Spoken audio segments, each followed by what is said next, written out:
Hello everyone, welcome back. So we have with us Professor Jan Vitek. He's a professor at Northeastern University and the Czech Technical University. He works on topics related to designing and implementing programming languages. He has led the design of several languages. A few popular ones include Java, Julia, and R. And I'm sure if any one of you is a data scientist, you'd be very familiar with Julia and R. He was one of the founding members of H2O.ai. Again, if anyone is a data scientist here, I am sure you would have heard the name. He's also a founding member of Fiji Systems, a provider of embedded solutions. Today, we are very lucky to have him join us to talk about data scientists. I'm sure a lot of you would be thinking about it as a career as you are bachelors here, primarily. For the longest of times, data scientists have been seen as domain experts with a few amount of proficiency in programming languages. But he is here to break the myth and say that data scientists are in themselves also programmers. Over to you, Professor Jan. All right, thank you. So it's a great pleasure to be here. It's an honor to be able to share a few thoughts and a few moments with you. All right, so today I have prepared this talk, which I've entitled Data Scientists Are Programmers Too. And sort of the general point I want to make in the talk is that my area of research, which is programming languages, is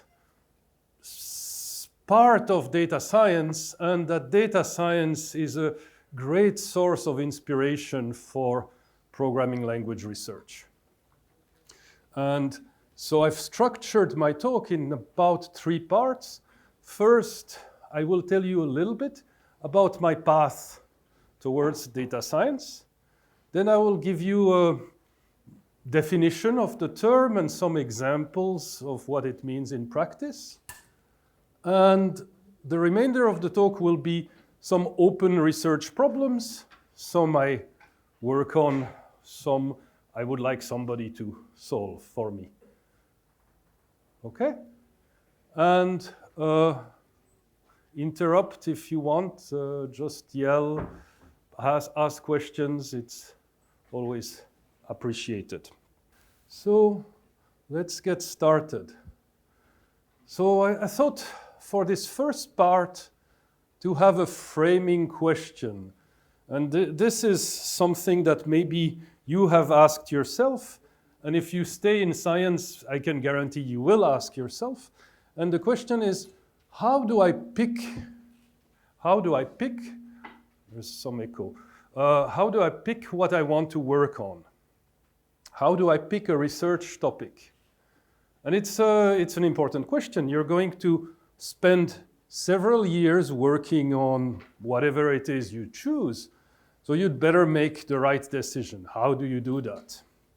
And maybe one example can provide at least some food for thought.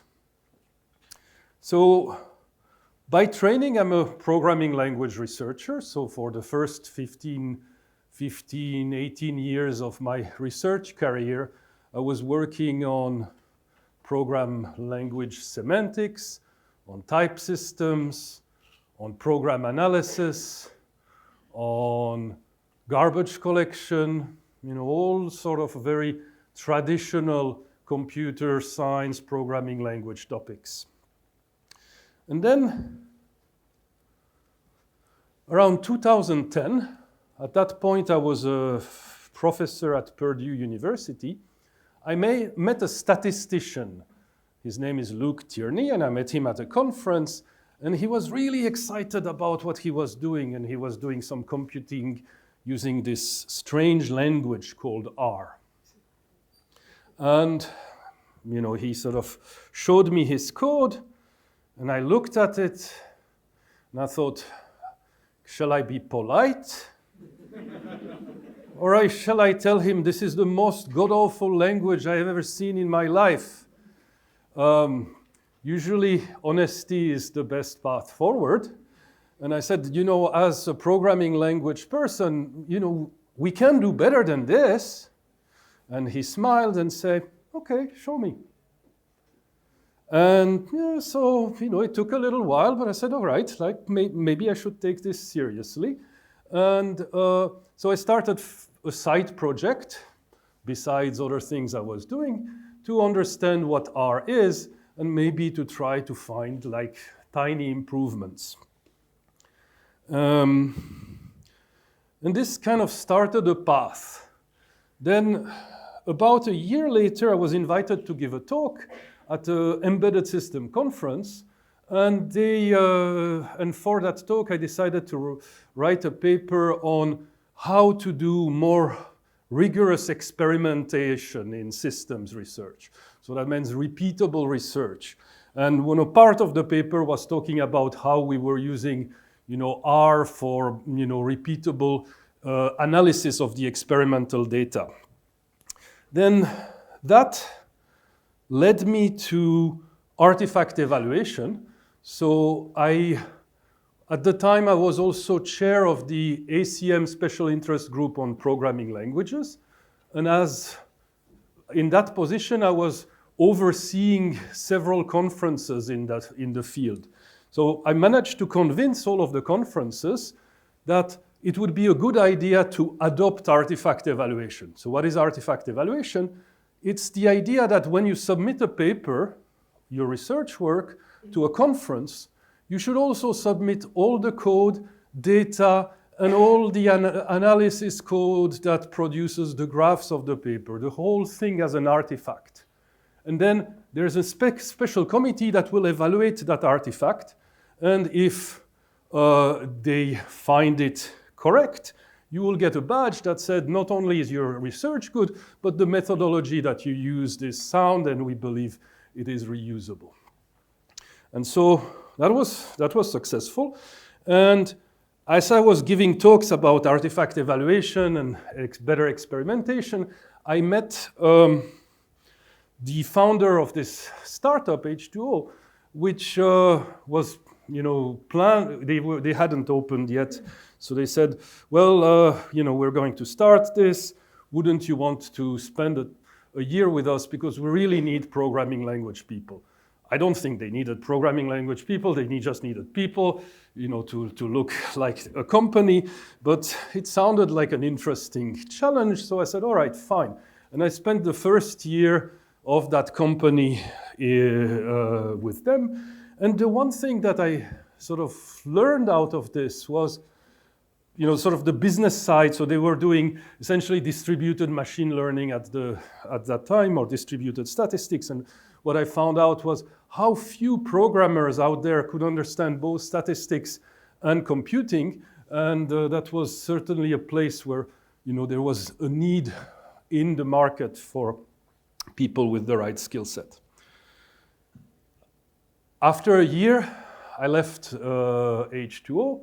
And I moved universities. I moved to Northeastern in Boston. And since I had started being curious about that data science business, I thought, what is the best way to learn something? Well, it's to teach it. So I sort of volunteered to teach their master's program in data science. And then the next year, I wrote a grant, which was awarded a very large grant in Europe, in Prague, which is my home country. And I also got a grant in the US, so I had enough money to build a research lab on 2 continents. And we started really sort of doing research in this area.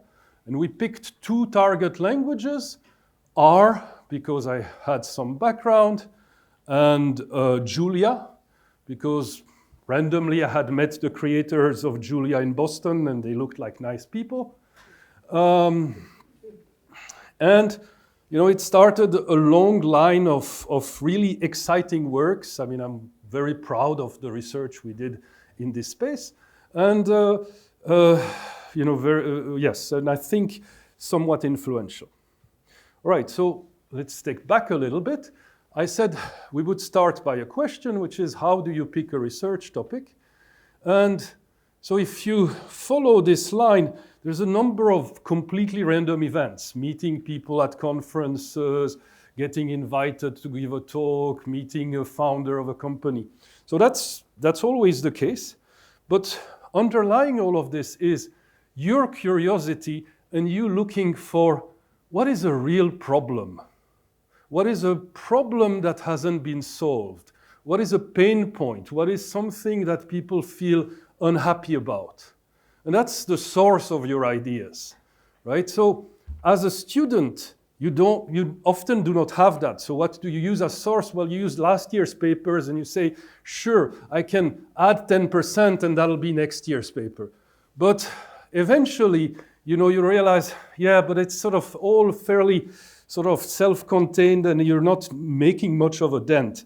So going out and talking to people and saying, or thinking in your head, what is the real problem? Is there something that me as a computer scientist, I can contribute to this situation? And for me, the statisticians and the scientists working in data science clearly needed help on the programming language side. And so that was my path into this area. So now that we've got that first part out of the way,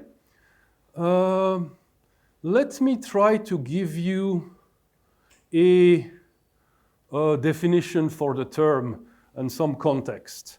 What do I mean by data science? And why is it a programming language problem? So first, where does data science come from? So if you sort of try to look back, one origin story comes from where a lot of computer science started, AT&T Bell Labs. The home of Unix, the home of C, and also a place where a statistician by the name of John Tukey was working in the 60s. And Tukey wrote this book called Exploratory Data Analysis. And his vision, and think this is the 60s, was we need statistics and computing to merge so you can seamlessly interact with data. We have to make it very easy for you to explore the data, to peek and poke at the data to see what is the story that it's trying to tell you. So that was his vision. And part of his group created a language for statistics. They called it S. I guess the name makes sense. And then a few years later, about 90-something, an open source version of that language was released, and that was called R, because it's S-1.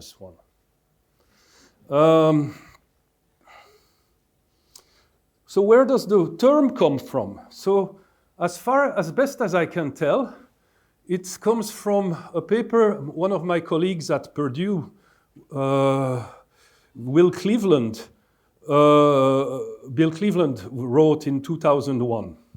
So Bill Cleveland had been at AT&T Bell Labs in the same team that was started by Tukey, and he came and he had this idea that there was a need for people trained in this strange mix of statistics, computing, and in order to do that, it couldn't be done in a statistics department because they really fundamentally didn't care about computing, and it couldn't be done in a computing department because most were scared of statistics, right? Like, there was this lack of a space where this could happen.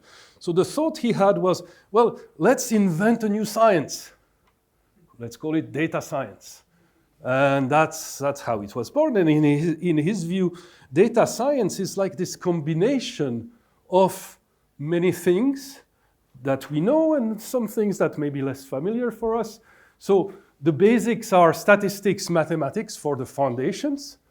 You use a lot of machine learning for sure, but you also need to be able to understand how to deal with data. And that just doesn't, that means everything from storing it, manipulating, representing it, how to visualize your results, visualization techniques. You need a little bit of communication abilities, so, teach some soft skills. And at the center, everything is tied together with software, so you have to understand software and programming. So this is sort of the reason why I made this claim that, in data science, there is a core element of programming. And more often than not, the things that data scientists do end up represented, embodied by a piece of software, right? And what, from a programming language person's point of view, the question is this piece of software good? Is it fast? Is it correct? Is it maintainable? All of these questions which you would ask about any other piece of software, well, they apply in this context too.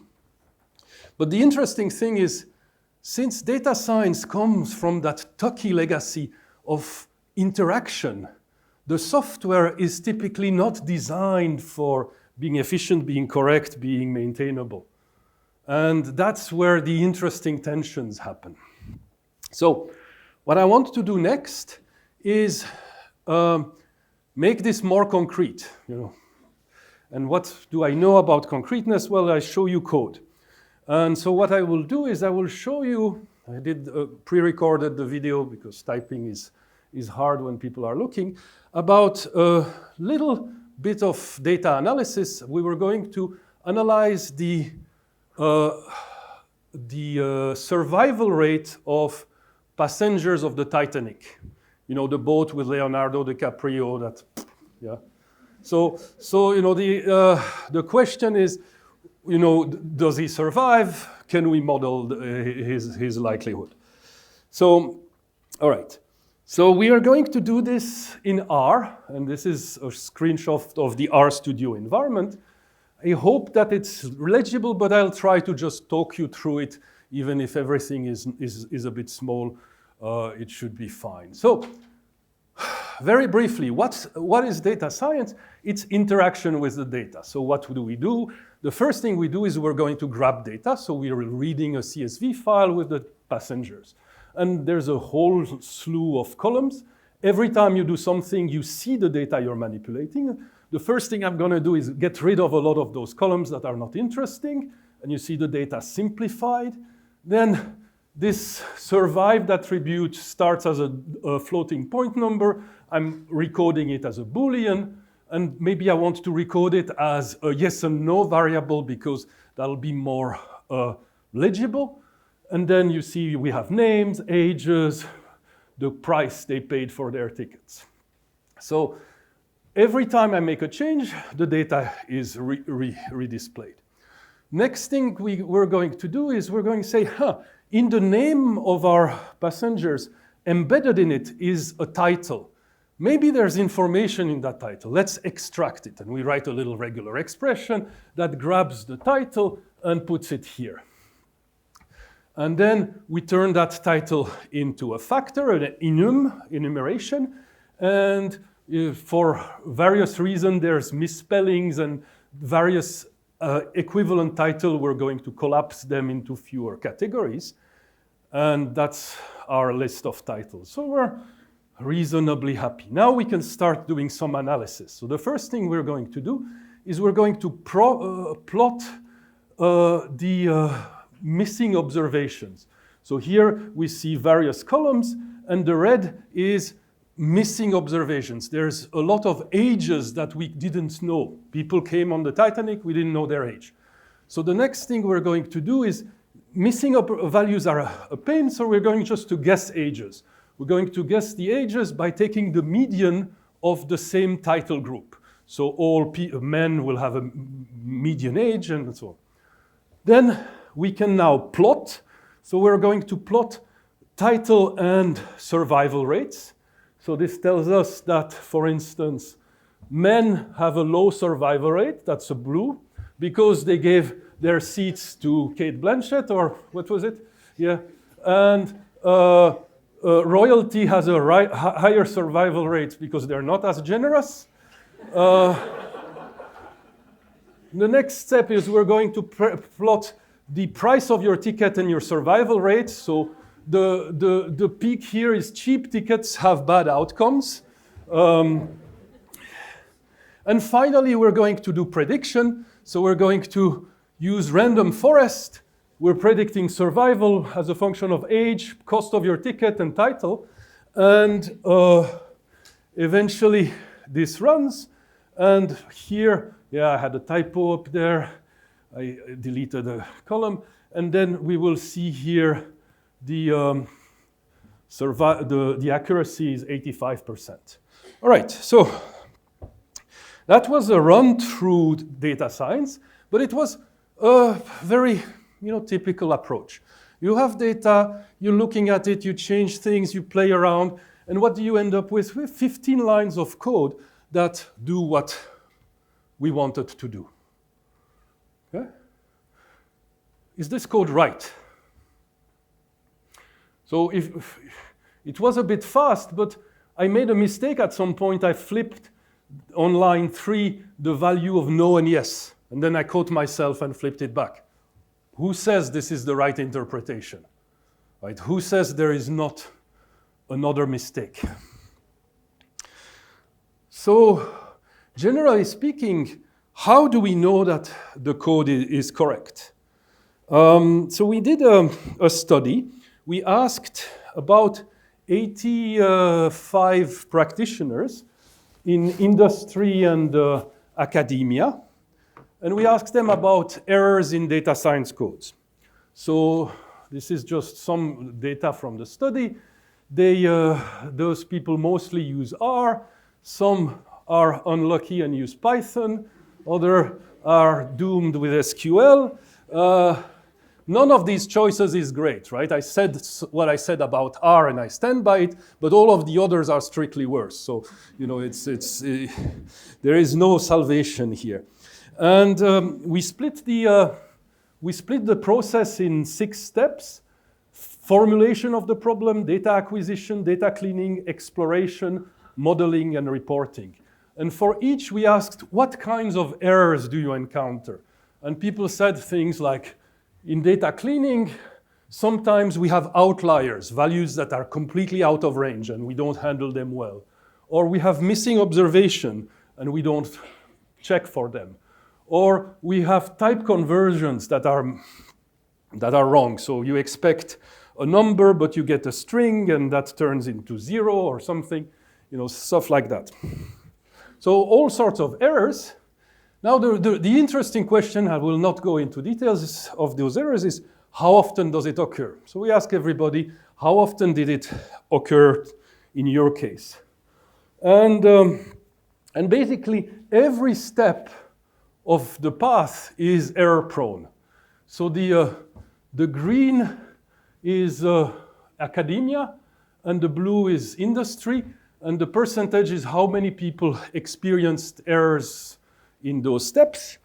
And basically, there's errors everywhere. It's interesting that academia and industry have different kinds of errors. So for instance, in the formulation phase, that's a big problem for industry. And my hypothesis is because when you're formulating the problem, you have to talk to your customers, which are outside of your group, and miscommunications happen. Whereas in academia, you're your own customer, so maybe. Whereas the statistical modeling, the industrial folks are much better at it, and the academics are bad. That's odd too. The reason is, well, for statistical modeling in industry, they use 4 different techniques, and they stick to those 4 techniques, which are known for 40 years, so you don't make that much mistakes. Whereas the academic keep trying new algorithms, new methods, and of course, that leads to potential mistakes.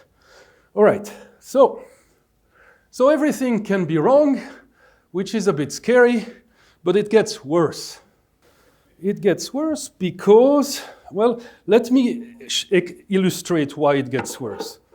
So this is another example in R.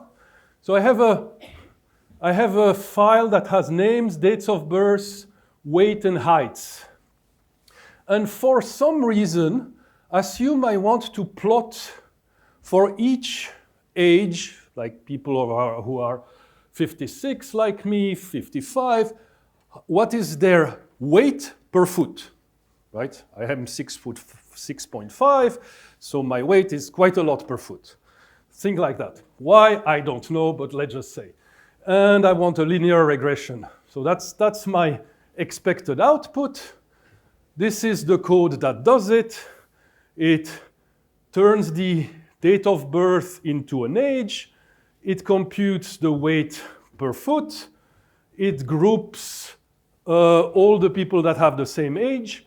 It computes the mean within each age group, and then it plots. Yeah? All good? All good.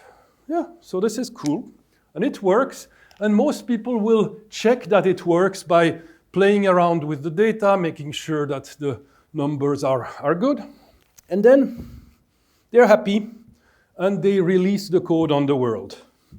And new data comes, and things go wrong. So here's an example. So imagine your data source, when it doesn't know the height of somebody, it encodes this by putting 0 as heights. Reasonable, maybe, perhaps. I would say not, but whatever. The code runs fine, and you get a graph. Life is good. The graph is funny, though. Your regression line is a bit shorter than it was before. And your last column, the one for 52 years, is a bit high. What happened? Well, it's not actually a bit high, it's infinity, because we had one observation of 52, and it sort of goes up. So the regression breaks down, but no errors, right? You get a result. And if you're not paying careful attention, and I can assure you every company I've talked to is not paying careful attention, that will just go through and move on, and life is good. And then another data point comes in, I get 0 weight. So now I have another funny graph, so there's nothing on 57, and there should have been, well, there is something. There is a 0 observation, but it just doesn't display, and that drags down my linear regression. Again, no mistakes. And what's the problem here? The language is not at blame. The programmer, maybe, I don't know. The problem is we don't know what is a good result or a bad result. We don't have a specification. We don't have types. We don't have anything to tell us yay or nay. But the problem this is showing is that a lot of the code that analyzes data is likely wrong, and you don't know it. So maybe we could just use programming languages, right? That's my field, right? So we'll just do that. What can we do? Well, what about Rust? There was a speaker earlier who mentioned Rust. Rust is a cool language, right? So it should be the solution. So let's solve this with Rust. So this is the code in R, which is fine. It's fairly readable code, you would perhaps agree, if I could say. It groups people, it computes an average, it joins to table, it computes some other thing. I don't do Python. Never have, never will. But ChatGPT does it. So I asked ChatGPT to translate this in Python. And you get the slightly less pleasant this. Why is it less pleasant? Well, you'll notice there are many more strings. And whenever you're programming, a string is an opportunity for typos, right? You will never get a complaint about a string. So that's strictly worse than the previous solution. But Rust, right? Rust is a typed language. So Rust to the rescue. So again, ChatGPT writes this for me. Is this readable? No. But it has strings everywhere. So it's no better than any of the others. It's just as bad. So the problem here is our current language technology doesn't know how to deal with data science. Data science it has programming patterns that are very different from what we're used to, and we need to adjust our technology to answer those problems. So, that's why we're doing research. All right, so, and now I will zip through 5 open problems that are worth thinking about. So, so when I talk about programming languages, think the way to think about this is a programming language is not just a set of instructions, but it's an entire ecosystem, right?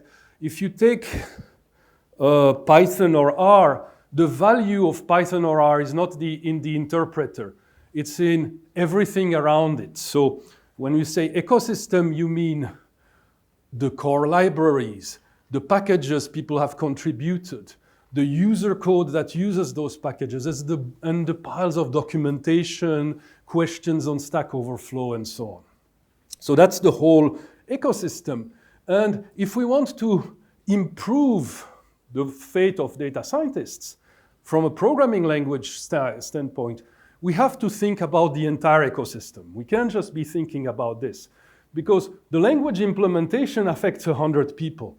But the user code, so R has 5 million and counting users.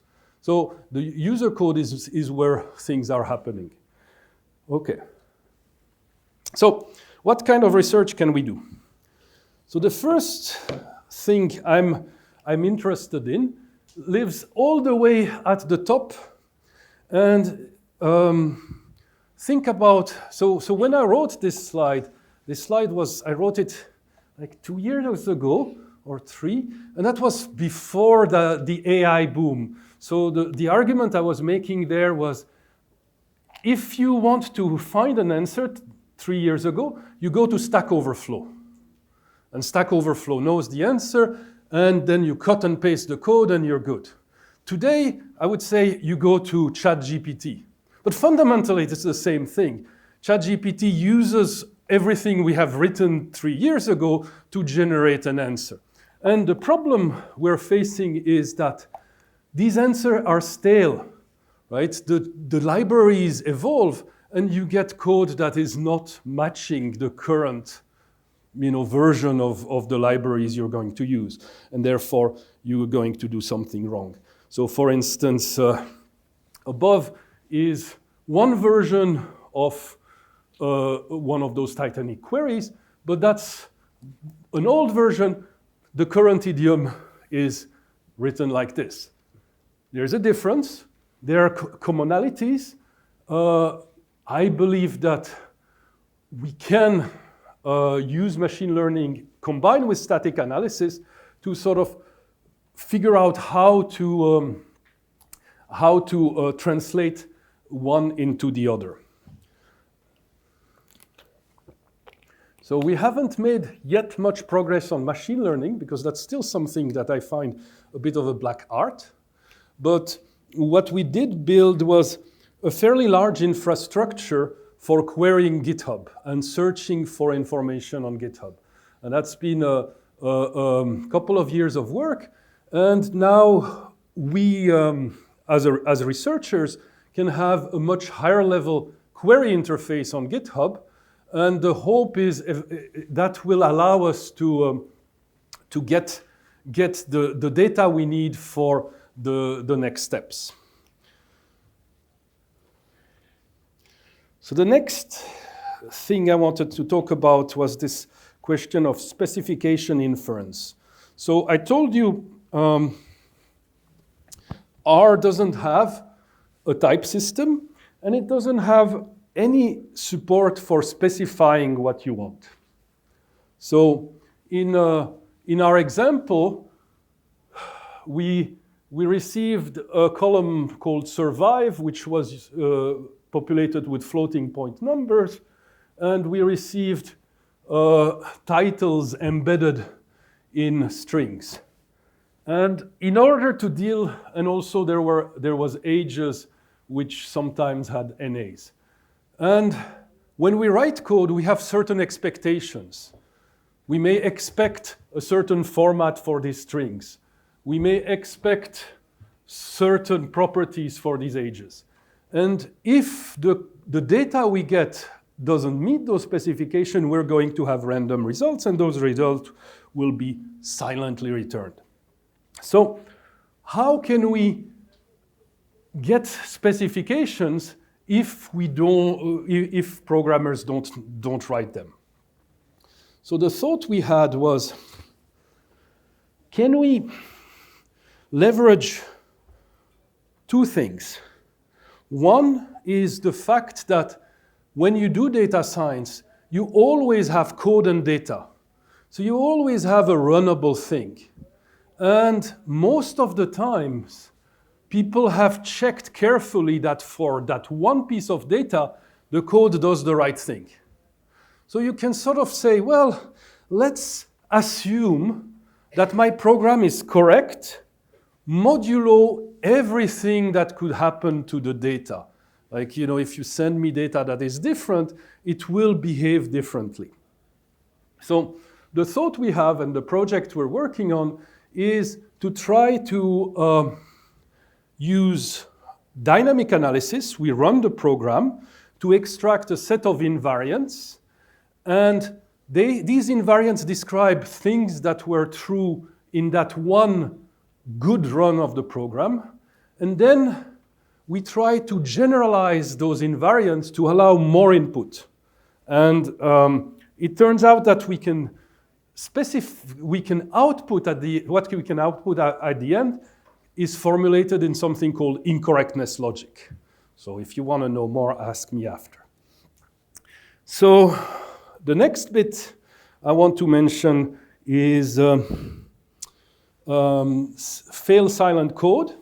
So as I told you, code that fails without complaints. And the reason in R for things going wrong are threesome. One, R is a lazy language. What does that mean? Well, it means if I call a function, I'm not evaluating the argument until it's needed. And that causes a lot of confusion because you don't know when things are happening. It's an untyped language, and it's dynamic. So all three together cause much challenges for catching errors. So here what we started doing was saying, okay, can we reverse engineer the design of R and redesign it while keeping as many programs running as possible? So the first question we ask ourselves is, can we make R not be lazy? So why is R lazy? It is lazy because the designers of R use laziness for extending the language. Laziness allows them to do domain-specific languages in R. All of the syntax I've shown you before is really a DSL written on top of R. But the majority of code never needs the laziness. So what we did in our research is we analyzed 250,000 R programs, and we counted how many times you actually needed the laziness, and then we tried to figure out, can we tell ahead of time which is which? And the answer is most of the time we can.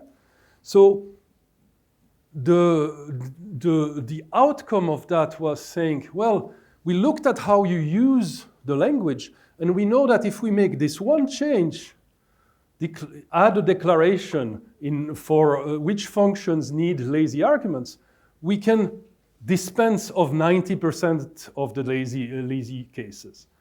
This makes R easier to analyze and makes us happier campers. Then I told you that R is untyped. So there is a concept called gradual typing in the research community. And I worked on that for a few years. And the idea of gradual typing is you take a language that is untyped and piecemeal you start adding types. So you have all used the gradual typing language if you've used TypeScript. So TypeScript is JavaScript untyped with additions of types. So the question is, can we do the same for R? And the challenge for us is, yes, but there's so much code written in R, how do we how do we come up with the initial types for all the libraries? And so what we did is we built an infrastructure that can take all of the packages in R. There are 15, when we wrote this, there were 15,000 packages, so 15,000 libraries. Run them, extract guesses for the types, then inserts runtime checks to make sure that the guesses are right, and then run them again with different inputs.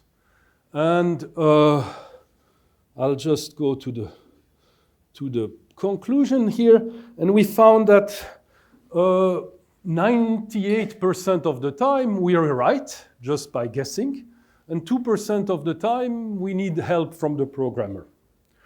Well, that's not a bad outcome. Then the next level of the language stacks is on the core libraries. So one of the big problems you have in R and Python is the interoperation between the two worlds. You have on top your high-level language, and below there's C. And any bug in C will break everything. So here we worked on implementing checkers, static analysis tooling that works at the LLVM level to analyze the C code and C++ code and try to find bugs automatically. And you can do some amount. And the last bit I mentioned is at the core language level, we have worked on performance. So this is a performance graph. So what it says is I have 12 programs. One here is the performance of C. So there is imagine there's the third line here that's at 1 everywhere, and that's for C. Blue is Python, and Python is about 50 times slower than C. Okay? And red is R. It's hundreds of times slower than C. So not a great story, right? So why is it so slow? Well, R has been designed to be the worst case. R has been designed as an adversarial language for compilers, right? You sort of think about adversarial analysis. It's everything it can do to break a compiler, it does. So, example, imagine I have a function f. I want to compile f. And f is not that hard, right? It takes its argument and it adds it. How hard can it be to compile this function? Imagine that I have compiled this function, and then I find code that calls f and passes an argument bad. What is bad? Well, it's another function. Do we care? Yes, we care. Because I told you R is a lazy language. When I see f parent bad, it really means call f, and then when you need to evaluate bad, evaluate it. Okay? And now this is what bad does. It says, when you're called, there's a call stack, right? So you're a function and you've been called by someone. So go to the caller, look for variable b, and delete it. Right? So now imagine I wanted to compile f. I have to assume somebody may delete my local variable b. And there may be another b in the program. I have to bind to that correctly, right? So it's an adversarial language. And we've been working on just-in-time compilers for R. We've written 3. So that means we've at least failed twice. It's just hard. So yeah. So that's what I've been doing. So data scientists are programmers. They need us. We enjoy them. It's a nice union. And I've been having a lot of fun in that space. Thank you for your attention.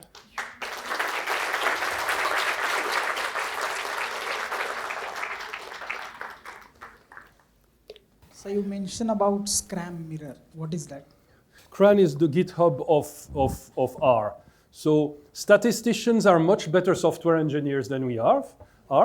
Statisticians have a GitHub where you cannot submit unless you submit code with tests, and your code gets kicked out if the tests stop working.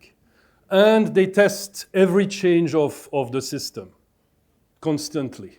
So 15,000 packages with test data, with proper tests that are working. And this is like a treasure trove for people working in languages. You can push a button and run 15,000 programs. Okay. Well, it's been great. I'll be here for a bit, and come ask me questions. Thanks a lot.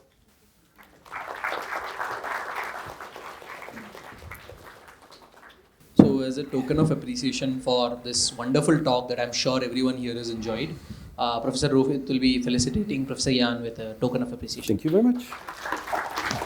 Namaste.